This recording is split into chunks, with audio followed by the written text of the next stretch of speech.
Oye, abuelo, ¿qué haces? Estoy leyendo quién se presenta hoy en las fiestas del Pitic. Oye, abuelo, ¿y para qué celebramos las fiestas del Pitic? Es la fiesta del cumpleaños de Hermosillo, mijo. Nuestra ciudad cumple 311 años. ¿Tantos? Sí. ¿Y cómo es que nació? Me da mucho gusto que me hagas esa pregunta. Es muy importante que la gente de Hermosillo conozca la historia de nuestra ciudad. ¿Y por qué es importante? Bueno, porque así podemos entender mejor el presente. La historia cuenta que hace mucho tiempo había un pequeño grupo de gente que vivía donde está hoy la presa Abelardo L. Rodríguez. La presa que a veces tiene agua. Exactamente. Esa ranchería se llamaba Pitiquín de Pimas Cocomacaques. ¿Perdón? ¿Pitiquín de Pimas ¿qué? Pitiquín de Pimas Cocomacaques. Pitiquín significa lugar donde se juntan dos ríos, y los Pimas Cocomacaques eran los indígenas que allí habitaban. Fue en abril de 1700 que un militar llamado Juan Bautista de Escalante, en Acosari, recibió órdenes de venir y lograr que los indígenas obedeciéramos las reglas del rey, que nos hiciéramos cristianos y que organizara a los pueblos que ya existían. Fue entonces el 18 de mayo de ese mismo año, día de la Santísima Trinidad, cuando Juan Bautista de Escalante llegó junto con un padre llamado Adán Gil a Pitiquín de Pimas. ¡Cocomacaques! ¡Ah, ándale! ¿Ya te lo aprendiste? Los indígenas los recibimos como reyes.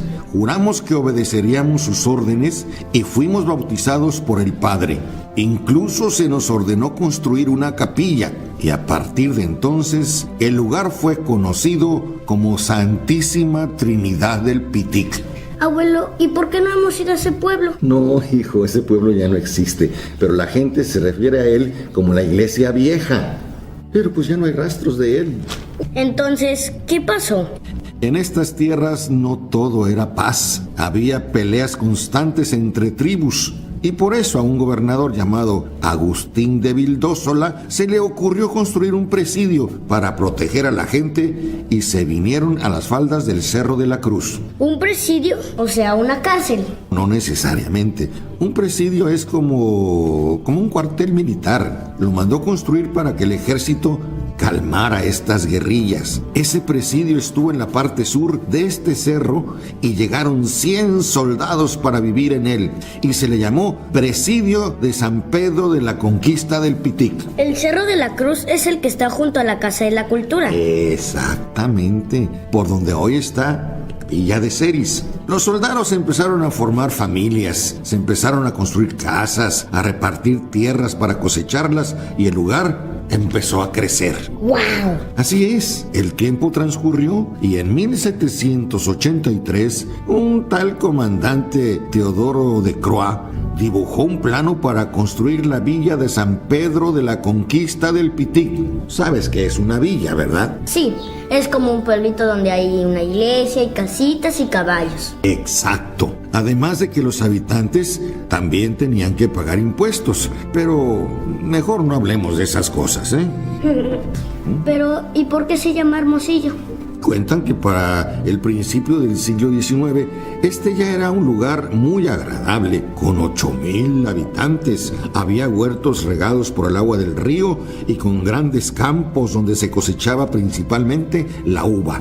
Pasaron los 11 años de guerra de independencia y sus consecuencias llegaban como ecos a esta tranquila comunidad. Y en 1828 lo bautizan como Hermosillo, en honor a don José María González de Hermosillo, un general que acompañó a Miguel Hidalgo durante la Guerra de Independencia. Ya para finales del siglo XIX llegó el ferrocarril y con él se desarrolló la industria y la minería. Ya para inicios del siglo XX, Hermosillo ya contaba con electricidad, teléfonos, tranvía, cines, escuelas. El comercio crecía cada vez más gracias a los molinos de harina y a las cosechas de uva, trigo y algodón. Hoy Hermosillo tiene 750,000 habitantes y es una de las ciudades que están creciendo más en el noroeste de México. Y depende de ti, de mí y de todos que siga siendo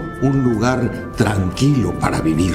Sí, abuelo, por eso hay que cuidarlo. Pero ahora, cuéntame, ¿cómo le hacen para aguantar el calor en Pitiquín de Pimas Cocomacaques? Esa es una historia que tú tendrás que investigar. Ahora mejor, vámonos a ver el espectáculo que ya va a comenzar. ¿Me acompañas? Sí. Vamos. Me dijeron tus papás que allá nos vemos. ¿En dónde los vamos a ver? Pues en el espacio de los niños. ¡Qué padre! Entonces apúrate, abuelo. Cálmate, hijo, cálmate. Vamos a tiempo, no me estés